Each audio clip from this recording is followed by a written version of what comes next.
सभी का नमस्कार करती हूँ। जो हमारे गार्जियन यहाँ पे उपस्थित हैं उनका, और इस स्टेज पे जो गार्जियन हमारे हैं उनको भी हमारा नमस्कार है। और आप लोगों को देख फ्रेंड्स, आप लोग बनिया होंगे ज्योति सिंह का ये वीडियो देखने के बाद आप लोगों को कुछ समझ में आ ही गया होगा। नहीं समझ में तो प्लीज मेरे वीडियो का बने पूरा डिटेल से समझा। तो ज्योति सिंह काला काट के लोगों के बीच में इस तरह से दहाड़ते हुए नजर आ रही थी, लेकिन एक तरफ ज्योति सिंह ने किस तरह से पवन सिंह के बारे में तो कुछ बातें बोली, क्योंकि आप लोगों को पता है जब ज्योति सिंह यहाँ आने वाली थी काराकाट में, तो पवन सिंह की टीम पे खबर कर देते कि पवन सिंह को बोलिए काराकाट जाने के लिए मुझे भी सपोर्ट की जरूरत है, क्योंकि आप लोगों को सपोर्ट किए थे। किस तरह से पवन सिंह के काराकाट के चुनाव के दिन ज्योति सिंह भी घूमी थी, उसी तरह ज्योति सिंह भी चाहती थी कि पवन सिंह अगर थोड़ा सा भी सपोर्ट करो, लेकिन उधर से कुछ भी रिएक्शन नहीं आया, कुछ भी संभव नहीं हो पाया, क्योंकि सिंह की ओर से कुछ भी रिएक्शन, कुछ भी सपोर्ट, कुछ भी नहीं आया ज्योति सिंह के लिए। जो कुछ लोग बोल रहे थे कि पवन सिंह को घुमाएं, क्योंकि ऐसे आप लोग बोल नहीं सकते, क्योंकि पवन सिंह के अधिक कारण हो सकते हैं, तो उनमें अलग मैटर है, पवन सिंह को ऐसे नहीं लगा सकते। लेकिन ज्योति सिंह अपने लाइफ को लेकर जिस तरह से बोल रहे थे वो क्या बात बोल सकते। कुछ उन लोगों को भी मुंह पे तमाचा मारा जिन लोग कहते थे ज्योति सिंह के साथ खड़ा नहीं है, क्योंकि आप लोग देख सकते वीडियो में किस तरह से ज्योति सिंह को भी सपोर्ट करने वाले इतने सारे देखने वाले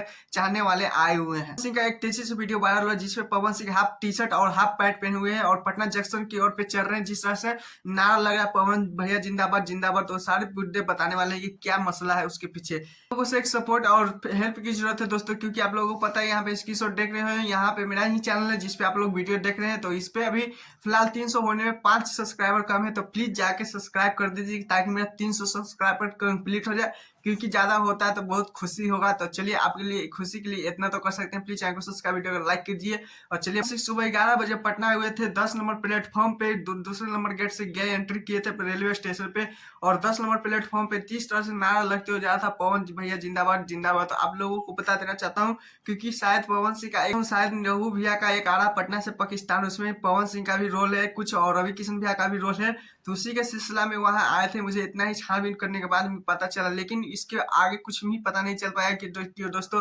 क्योंकि उसका फिर से मोबाइल बंद कर दिया गया, मतलब मोबाइल बंद कर दिया गया कि ज्यादा भीड़ पब्लिक इकट्ठा हो रहा था पटना जंक्शन पे। आप लोगों को पता ही है कि बिहारी लोग कितने पवन सिंह का फैन है, तो थोड़ा सा इसीलिए थोड़ा सा मोबाइल बंद होने लगा, क्योंकि पब्लिक जुट जाता पवन ये सब नारा बंद कर दिया गया है, क्योंकि आप लोग पता ही है अगर अधिक से ज्यादा कुछ भी अगर होनी होता प्लेटफॉर्म पे तो पवन सिंह पे गिरता है। इसी कारण थोड़ा सा पवन सिंह भी नर्वस आ गए और ये सारा प्रोग्राम कैंसिल कर दिया गया। वहां से किसके बाद क्या वीडियो अभी तक तो आया नहीं है, लेकिन हाँ इतना पता है कि आज शाम को पक्का आएगा कि पवन सिंह पटना में कहाँ गए थे, तो रेडी रहिएगा। लेकिन आप लोग ज्योति सिंह और पवन सिंह का मसले वाला पे बात प्लीज कमेंट जरूर करिएगा, और हमें चैनल तो चैनल सब्सक्राइब, वीडियो को लाइक कीजिए, जल्दी जल्दी मेरा 300 सब्सक्राइबर कंप्लीट करवाइए। टाटा बाय बाय, फिर